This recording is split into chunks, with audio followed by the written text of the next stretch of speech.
வாழ்க வையகம், வாழ்க வையகம், வாழ்க வளமுடன். குரு வாழ்க, குருவே துணை. அனைவருக்கும் இனிய தமிழ் ஆங்கில புத்தாண்டு வாழ்த்துக்கள், மழை வணக்கங்கள்.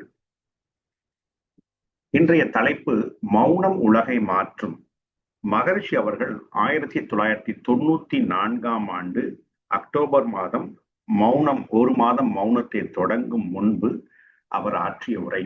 எப்படி இந்த மௌனம், அவருடைய மௌனம் இல்ல மற்றவருடைய மௌனம் எண்ணங்கள் உலகை மாற்றும் என்பதற்கு சான்றாக அமைந்துள்ளது. அதனுடைய சுருக்கத்தை தான் நாம் இன்று பார்க்கவிருக்கிறோம். மௌனம் உலகை மாற்றும். மகரிஷி அந்த சொற்பொழிவில் முதலில் சொல்வது, காந்த தத்துவம் உணர்ந்தால் இறைநிலையிலிருந்து மனிதன் வரையில் எல்லாவற்றையும் முழுமையாக உணர்ந்து கொள்ள முடியும். அந்த காந்த தத்துவத்தை உணர்வதுதான் மிக முக்கியம் என்று குறிப்பிடுகிறார்.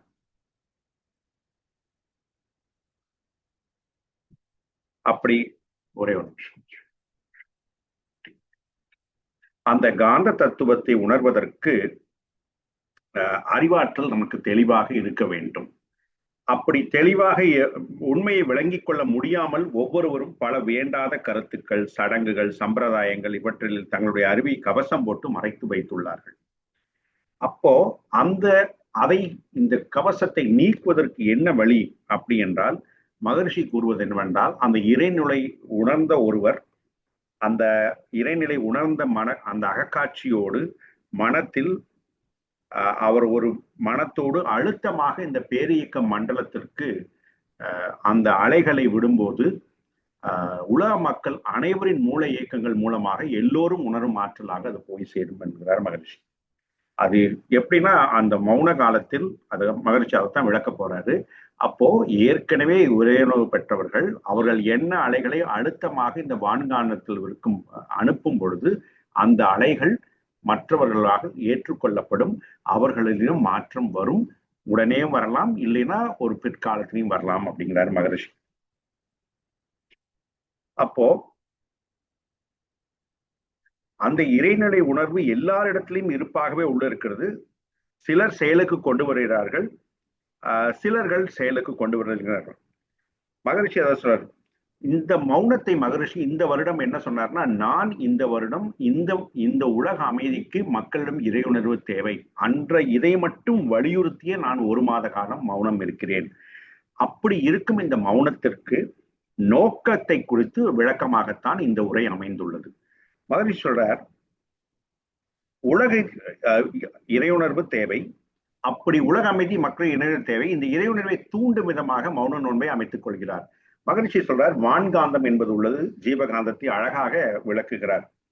பேரியக்க மண்டலம் முழுவதும் அருட்பேராற்றலாக வான்காந்தம் பரவியுள்ளது. வான்காந்தம் எங்கேயுமே இருக்குது.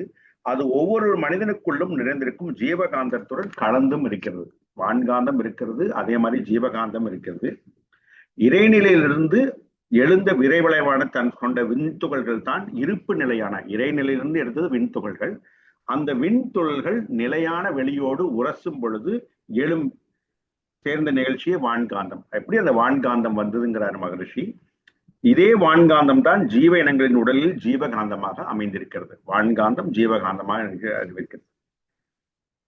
சிறப்போடு மற்ற ஜீவகாந்தம் அனைத்து முழுமையாக சிறப்போடு உடல், உயிர், மன, அறிவு, ஆற்றலாக இயங்கிக் கொண்டிருக்கிறது. எனவே உண்மை அறிவோடும் ஒரு முகப்பட்ட நிலையோடும் பரவவிடும் எண்ண அலைகள் வான்காந்த தொடர்பால், இந்த வான்காந்த தொடர்பால் எப்படி இந்த எண்ண அலைகள் போகுங்கிறார் மகரிஷி. நம்ம ஒரு அழுத்தமான எண்ணம் கொடுக்கும் பொழுது இந்த வான்காந்தம் தான் எல்லா இடத்திலையும் ஜீவகாந்தத்திலையும் எல்லாம் கலந்து இருக்கிறது, ஒன்றோடு ஒன்று மாற்றி இணைப்பாக இருக்கிறது. அப்போ இந்த வான்காந்த தொடர்பால் இந்த உலக மக்கள் அனைவரின் மூளை இயக்கங்களிலும் ஆற்றலாக மனித மனம் செயல்படும் என்பதை அறிவேன். மகரிஷி சொல்றாரு. இதனாலதான் நான் சொல்றேன், இந்த வாழ்த்தும் பயணிகளும் நம்ம பார்க்கிறோம். இந்த மௌனத்திலையும் இல்ல ஒரு நம்ம தவம் முடிவிலும் எடுக்கும் எண் அலைகள், அந்த அலைகள் எப்படி சென்றடைகிறதுக்கு தான் அந்த வான்காந்தம் ஜீவகாந்தத்தை மகரிஷி விளக்குறார்.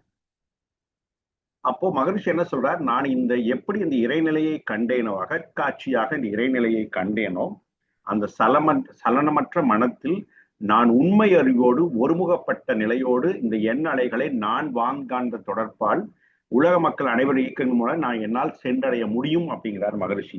அதை நோக்கமாகத்தான் நான் இந்த தவத்தை இந்த வருடத்தின் மௌனத்தை 1 மாதத்திற்கு இதற்காகத்தான் பயன்படுத்தி கொள்ளுவோம். ஏன்னா ஒவ்வொரு தடவையும் மௌனத்துல மகரிஷி ஒவ்வொரு தலைப்படுத்துவார். சில மௌனங்கள், பல மௌனங்களில் மகரிஷி எழுதிய புத்தகங்கள் வெளிவந்தன.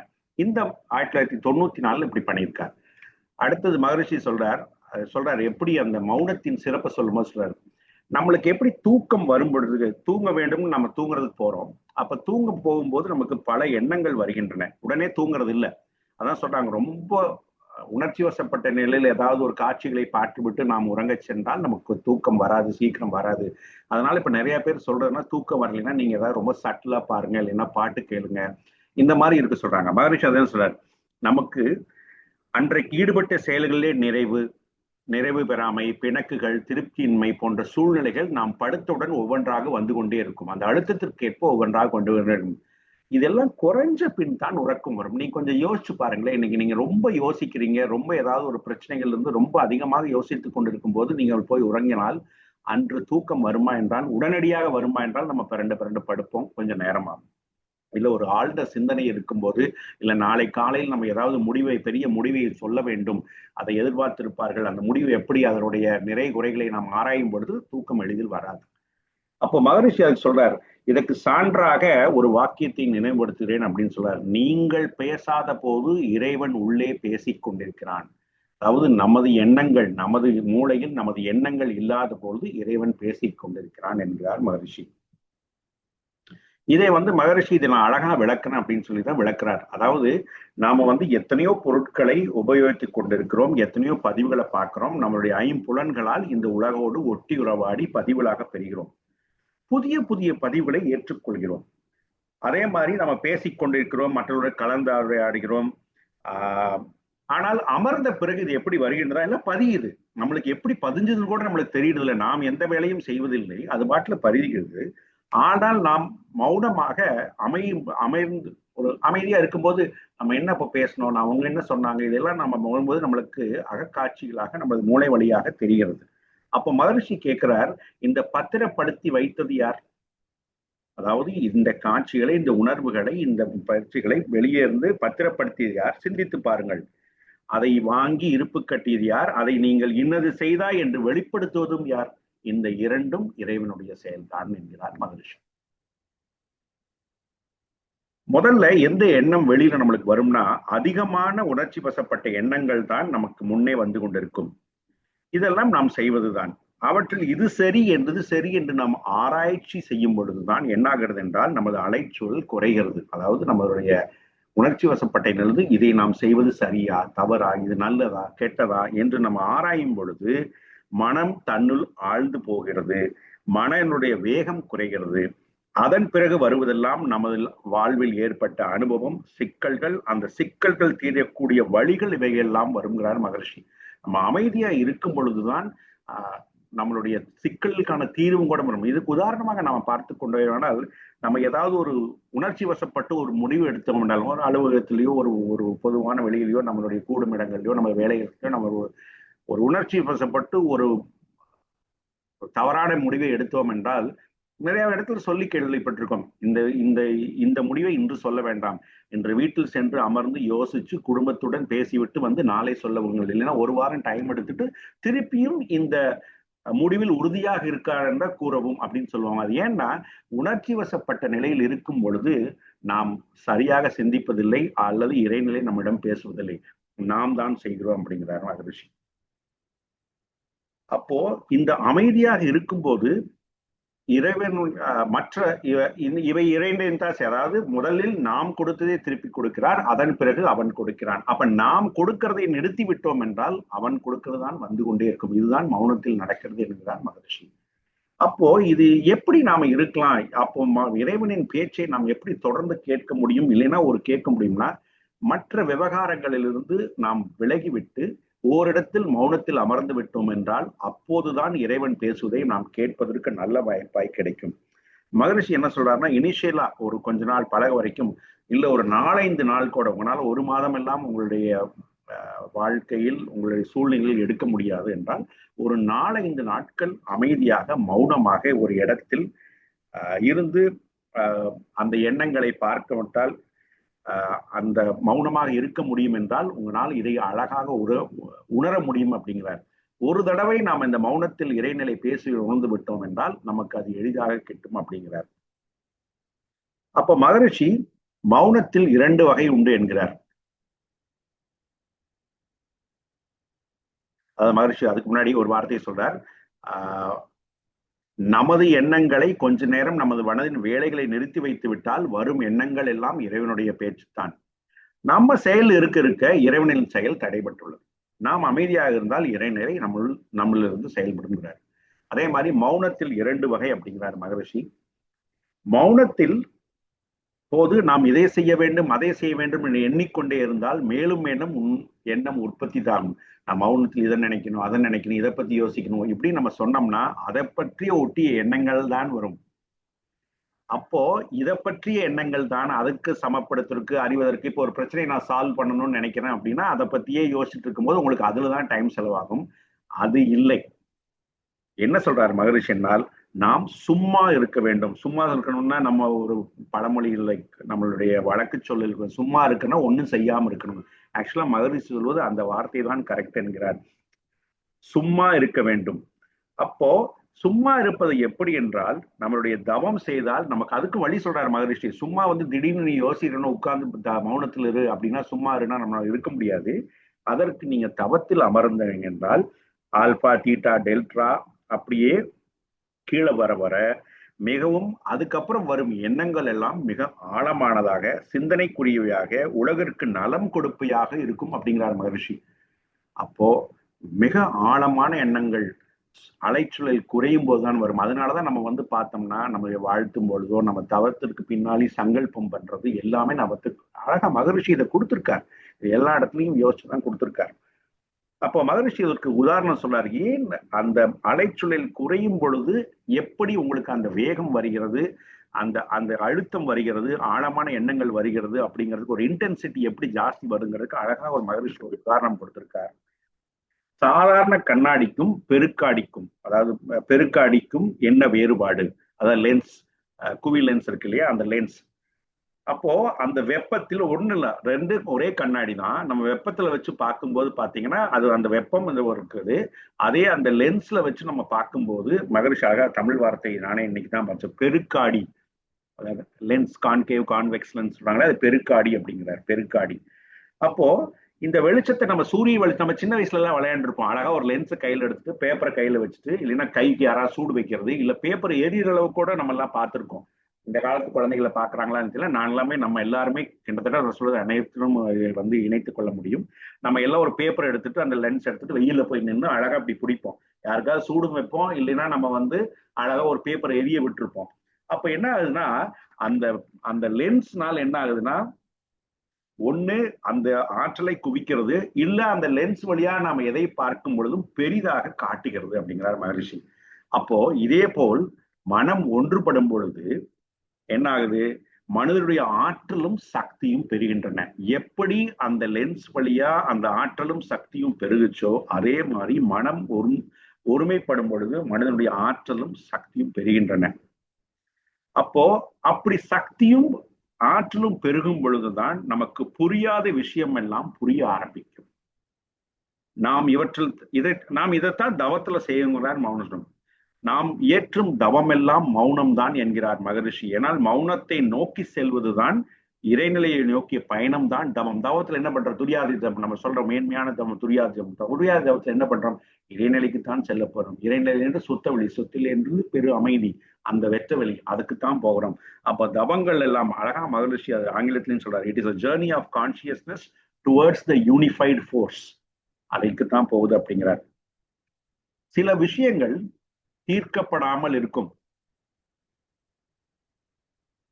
தீர்வு காண முடியாத அல்லது அவ்விஷயத்தை ஏற்றுக்கொள்ளவே முடியாத மனநிலை. அதாவது சில விஷயம் நம்மளுக்கு தீர்க்கவே முடியல, என்ன பண்றதே தெரியல, இல்ல சில விஷயத்தை நமது மனம் ஏற்றுக்கொள்ளாத. அதாவது நாம் வளர்ந்த விதத்திலும் நாம் வந்ததிலும் இந்த பர்டிகுலர் விஷயத்தை என்னால் இது சரியாகத்தான் இருக்கிறது, ஆனால் எனக்கு நடக்கும் பொழுது சரியில்லை, ஆனா ஏன்னா என் மனதை ஏற்றுக்கொள்ள முடியவில்லை அப்படிங்கிற விஷயங்கள் எல்லாமே இருக்கலாம். அவைகளெல்லாம் கூட தாண்டி வரக்கூடிய ஆற்றல் இந்த மௌன காலத்தில் ஒவ்வொருவருக்கும் உண்டாகிவிடும். அதாவது நம்மளுக்கு ஒரு பெரிய சிக்கலோ இல்ல ஒரு அக்செப்டன்ஸோ சில நம்மை சுற்றும் நடப்பைகளையே அக்செப்ட் பண்ண முடியலன்னா கண்டிப்பாக இந்த மௌன காலத்தில் இருந்தோம் என்றால் இந்த தீர்க்கப்படாத விஷயமும் நாம ஏற்றுக்கொள்ளாத விஷயம் கண்டிப்பாக அதை மாற்றக்கூடிய மனநிலைகள் மாறும் அப்படிங்கிறார் மகரிஷி. அப்போ இன்றைய மக்களின் வாழ்க்கை எப்படி இருக்கு இதுதான் மகரிஷி சொல்லிட்டு வர்றாரு. ஏன் நான் அந்த அந்த உலக மக்கள் உலக அமைதிக்கு அந்த இறை நிலை உணர்வு வர வேண்டும்ன்றதுக்காக சொல்றார். இன்றைய மக்கள் வாழ்க்கையை பார்த்தால் மனிதனை மதிக்காமல் செய்யக்கூடிய தீங்குதான் ஜாஸ்தி. இதனாலதான் பிரச்சனை ஆகுங்கிறார் மகரிஷி.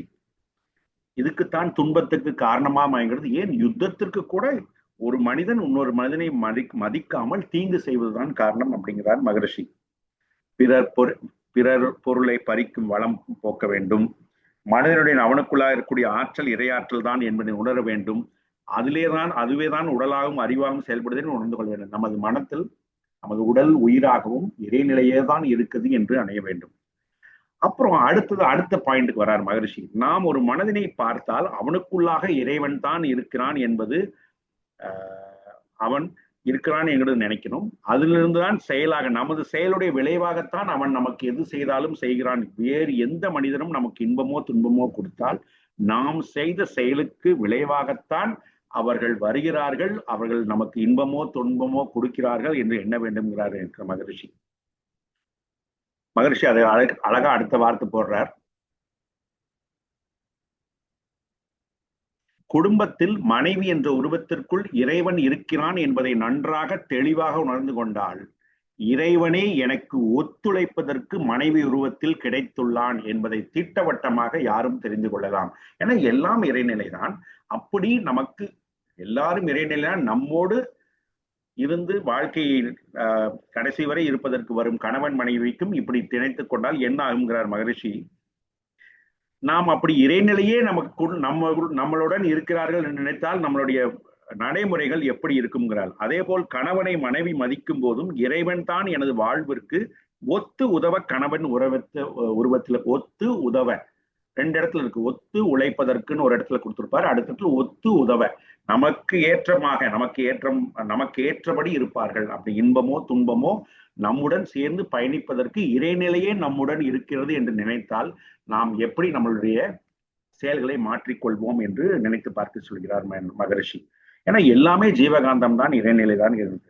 மகரிஷி அழகாக சொல்றார், நம்மளுடைய எண்ணங்கள் எப்படி நமக்கு துணையாக இருக்கும், நமது எண்ணம் எப்படி அந்த இறைநிலையை போய் அடையும் அப்படிங்கிறார். உதாரணத்துக்கு நம்ம ஒரு பந்து எடுத்து வீசுறோம். நம்ம பந்து எடுத்து வீசும்போது அதை ஏதாவது ஒரு தடுத்தால் தான் அந்த பந்து திரும்பி வரும்.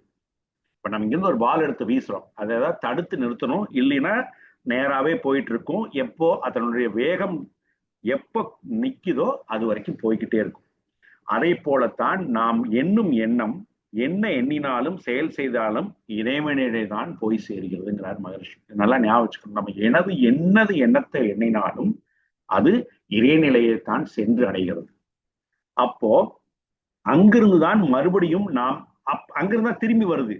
அது எப்படி திரும்பி வருதுன்னு பார்த்தா, நாம் எந்த நோக்கத்துடன், எந்த திறமையுடன், எந்த ஆசையுடன் இந்த செயலை செய்தோமோ அதற்குரிய பதிலாக, it's reply for what we did. நாம் எதை செய்தோமோ அதற்கு பதிலாகத்தான் நாம் செய்த செயலுக்கு விளைவாகத்தான் அது திரும்பி வருகிறது. அதனாலதான் மகரிஷி சொல்றாரு, எண்ணுவதெல்லாம் நல்லவையாக எண்ண வேண்டும். ஏன்னா நான் யாருக்கு தீங்கு நினைக்க கூட கூடாதுங்கிறாரு. ஏன்னா இந்த வான்காலத்தில் பதிந்து அதுவேதான் நமக்கு திரும்பி வருகிறது. அப்போ மகரிஷி சொல்றாரு, சில இடங்கள்ல நாம வேலை செய்யறோம், நமக்கு அது ஒரு கூலியாகவோ இல்ல ஒரு பிரதி உபகாரமோ யாரோ ஒருத்தர் செய்யலைன்னா ஒரு நன்றி கடன் இல்லை, நான் இவ்வளவு செஞ்சு எனக்கு கொடுக்கவே இல்லை, எனக்கு ஒரு நன்றி கூட சொல்லலைன்னா மகரிஷி சொல்றாரு, நீங்க இறைநிலைதான் எல்லாரும் என்று ஒரு நினைக்கும் பொழுது அந்த அன்பும் கருணையும் வரும்.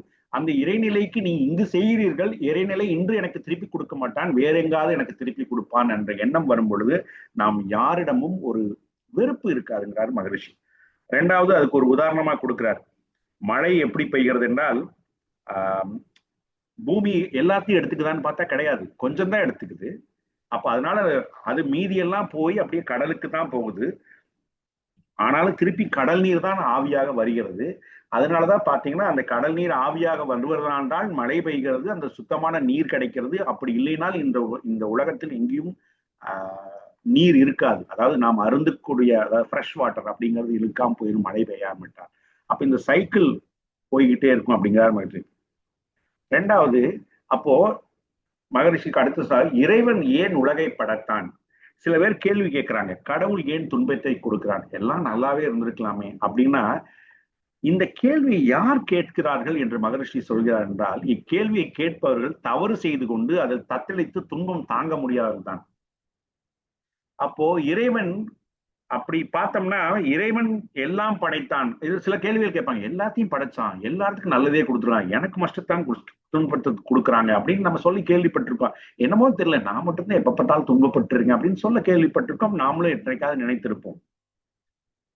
இந்த துன்பத்திற்கு என்ன காரணம் என்று பார்த்தோம் என்றால், இறைவன் எப்போதுமே மனிதனுக்கு துன்பம் கொடுப்பதே இல்லை.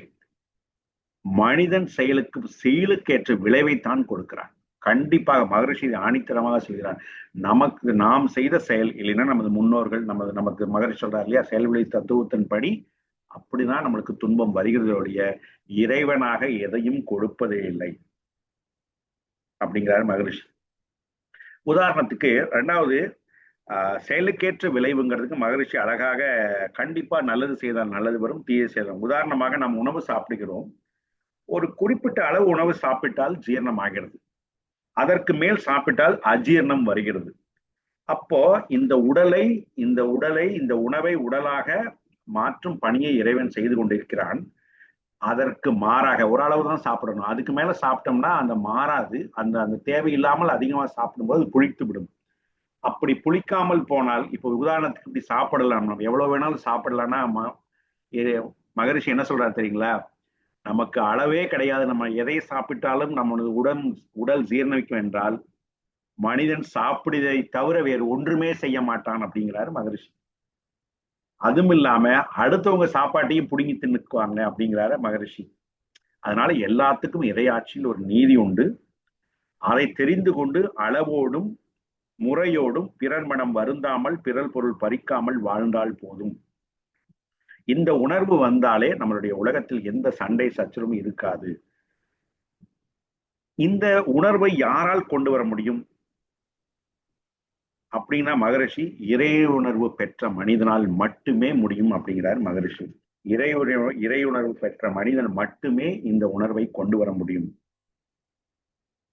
அப்படி மகரிஷி இன்னொன்னு சொல்றாரு, இப்படி மனிதனே உணர்ந்து உலகத்தை அமைதியை ஏற்படுத்தி கொள்ளவில்லை என்றால் இறைவன் தான் இந்த உலகுடைய மக்களுக்கு எண்ணிக்கையை குறைப்பதன் மூலம் மனிதனை திருத்த வேண்டிய காலம். அப்ப இறைவன் திருத்த வேண்டிய நிலை எங்க வருதுன்னா, இந்த இயற்கையை உணராமல் அவன் தவறுகள் செய்து இயற்கைக்கு மாறாக செய்யும் பொழுது உலக அமைதியை ஏற்படுத்தி கொள்ளவில்லை என்றால் இறைவனுக்கு இது கரெக்ஷன் ஃபேக்டர். இது எப்படி பண்ணணும்னு தெரியும். இந்த உலக மக்களுடைய எண்ணிக்கை குறைப்பதன் மூலம் அல்லது இயற்கை சீற்றமாக புயலாகவோ வெள்ளமாகவோ ஏதாவது ஏற்பட்டு இந்த பேலன்ஸ் திருப்பியும் இறைநிலையால் கொண்டு வர முடியும் அப்படிங்கிறாரு மகரிஷி. மகரிஷி அழகா சொல்றாரு. இப்ப பாத்தீங்கன்னா மகரிஷி 94 பேசும்போதே ஜெனடிக் சென்டர், அதாவது ஹைபிரிட் வெரைட்டிஸ் ஜெனடிக் சென்டர்லாம் மாற்றக்கூடிய வேலைகள் தன்மைகள் வந்து விட்டன.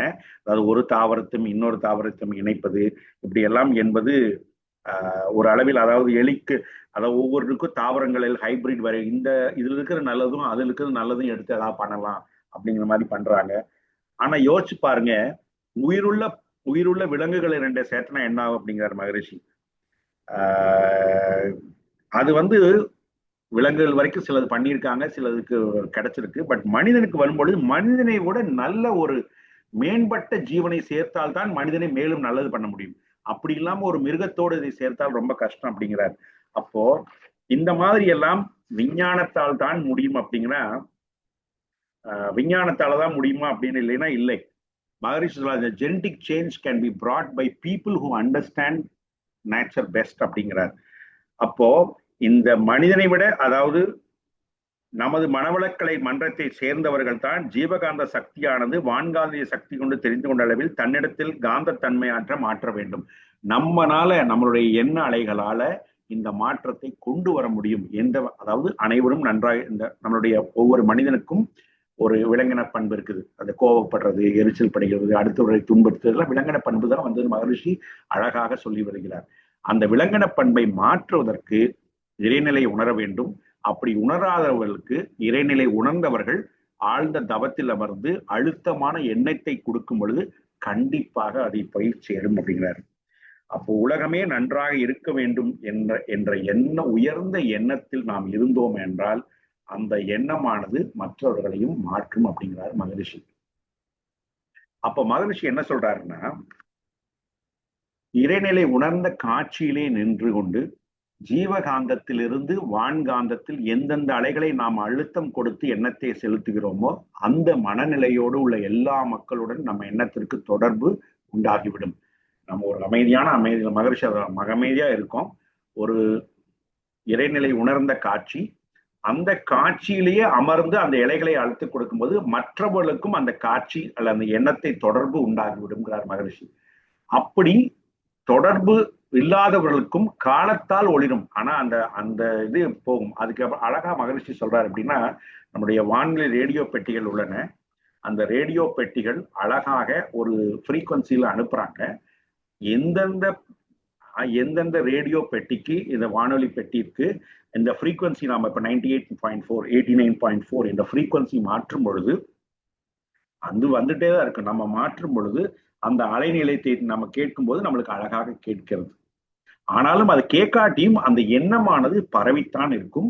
அந்த எண்ணம் பரவி இருக்கும் பொழுது அந்த எண்ணத்தை பற்றி நினைப்பதற்கு ஆக்கமும் ஊக்கமும் கண்டிப்பாக கிடைக்கும், எல்லாருக்கும் சென்றடையும் அப்படிங்கிறார் மகரிஷி. அதுக்கு இன்னொரு அழகா சொல்றார், மழை நீர் எப்படி ஒரு பள்ளத்தை தான் நோக்கி செல்லும், அதனால் நம்ம அழகாக நமது எண்ணத்தை பரவ விடுவோம். அது எங்கெங்கு குழி இருக்கிறதோ எங்கெங்கு தேவைப்படுகிறதோ அப்பெல்லாம் போக முடியும் அப்படிங்கிறார் மகரிஷி. மகரிஷி அதையும் அழகா சொல்றாரு. இப்ப நான் மட்டும் மௌனத்தில் இருக்கிறது பத்தாது, நீங்கள் தினமும் ஒரு நிமிடமாவது உங்கள் தவத்துக்கு பின்னாலோ நீங்க ஒரு நிமிடம் நினைத்து இந்த உலகத்தில் இருக்கிற அனைவருக்கும் இறையுணர்வு பெற வேண்டும், அப்பதான் உலக அமைதி கிடைக்கும் அப்படி என்று நீங்கள் நினைக்கும் பொழுது கண்டிப்பாக நமக்கு உலக அமைதி கிடைக்கும் அப்படிங்கிறார் மகரிஷி. இதைத்தான் நாம் ஜனவரி 1ஆம் தேதி உலக நல வேள்வி செய்தோம். அதே மாதிரி இந்த தடவை டிசம்பர் 21 மெடிடேஷன் தியான தினம், மெடிடேஷன் டே அன்னைக்கும் நம்ம பண்ணணும். அதே மாதிரி மகரிஷி பிறந்த நாள், இந்த அந்த முக்கியமான நாட்களில் நம்ம அழகாக அந்த உலக நல வேள்வி என்பதை பண்ணுகிறோம். ஸோ மகரிஷி அவர்கள் அழகாக இன்னொரு பாயிண்ட் சொல்றாரு, தத்துவ போதனையில் வரக்கூடிய விளக்கங்களை விட அகத்தாய்வு பயிற்சியில் வரக்கூடிய உண்மைகள் தான் மனிதனை சீக்கிரம் உயர்த்தும், மனிதனையே மாற்றி அமைக்கும். அதனாலதான் மகரிஷி சொல்றாரு, நம்மளுடைய எத்தனையோ தத்துவங்கள் நம்ம எவ்வளவோ படிச்சிருக்கிறாலும் அதை மாற்றி பயிற்சியாக, அதாவது பிரிங் இட் டு பிராக்டிஸ், அதற்குத்தான் நம்மளுடைய மனவளக்கலை மன்றங்களில் அகத்தாய்வு பயிற்சி என்று உள்ளது. எவ்வளவோ தத்துவங்கள் போதனைகள் எவ்வளவோ இங்கு இருக்கின்றன உலகத்தில் தொன்று தொட்டு இன்று வரை. ஆனால் அதை நாம் பயின்று நாம் நம்மளுடைய வாழ்க்கையில் பயன்படுத்தத்தக்க வகையில் கொண்டுவதற்கு அகத்தாய்வு பயிற்சிகள் முக்கியம். ஏன்னா நம்மளுடைய விளக்கங்கள் நாம் உணரும் பொழுதுதான் அதை நாம் அழகாக மாற்றி அமைக்க முடியும். அப்படி இந்த வருடம் நான் 1 மாத காலம் உலக மக்களின் மனதில் இறையுணர்வு அறிவு பெருக வேண்டும் என்று மௌனம் தொடங்குகிறேன் என்று இந்த மௌனத்தின் சிறப்பை, மௌன காலத்தில் என்ன நடக்கிறது, மௌனம் இருந்தால் நமக்கு எண்ணம் எப்படி வருகிறது, ஒரு சம்மரி மாதிரி பார்த்தோம்னா, மௌனம் இருக்கும் பொழுது இறைநிலை நம்முடன் பேசுகிறது, நாம் பேசாமல் இருக்கும் பொழுது இறைநிலை நம்முடன் பேசுகிறது என்கிறார். அதே மாதிரி மௌனத்தில் நாம் ஆழமாக போக போக நமக்கு சிக்கலுக்கான தீர்வுகளும் சில ஏற்றுக்கொள்ள முடியாத மனப்பான்மை இருக்கிறது மாற்றி விடுங்கிறார். அதே மாதிரி நம்மளுடைய எல்லா மனிதர்களும் இறைநிலையே அனைவருமாக வந்துள்ளான் அப்படிங்கிற பொழுது அந்த ஒவ்வொருடைய நமக்கு இன்பமோ துன்பமோ மற்றவர்கள் வரும் பொழுது இறைநிலை தான் நமக்கு செயலுக்கு விளைவாக இன்பமோ துன்பமோ தருகிறான், இறைநிலை தான் தருகிறான். எய்தேவனருக்கு அம்பை நோவானேன். அப்படி இருக்கும்போது மற்றவர்களோடு நம்ம அன்பு பாராட்ட முடியும் அப்படிங்கிறார் மகரிஷி. ஸோ அதனால இந்த மௌனம், மகரிஷி இந்த இடத்துல வந்து மௌனம் எப்படி கொடுத்திருக்காருன்னா, அவர் எதற்காக இருந்தான்னு கொடுத்திருக்காரு. நாம் இந்த மௌனத்தை முடிந்த அளவு மாதத்தில் 1 நாள், ஆனா மகரிஷி சொல்றாரு, ஆரம்ப காலத்தில் 4-5 நாட்கள் ஒன்றாக அமரும் பொழுதுதான் உங்களுக்கு அந்த கிளாரிட்டி கிடைக்கும் அப்படிங்கிறார்.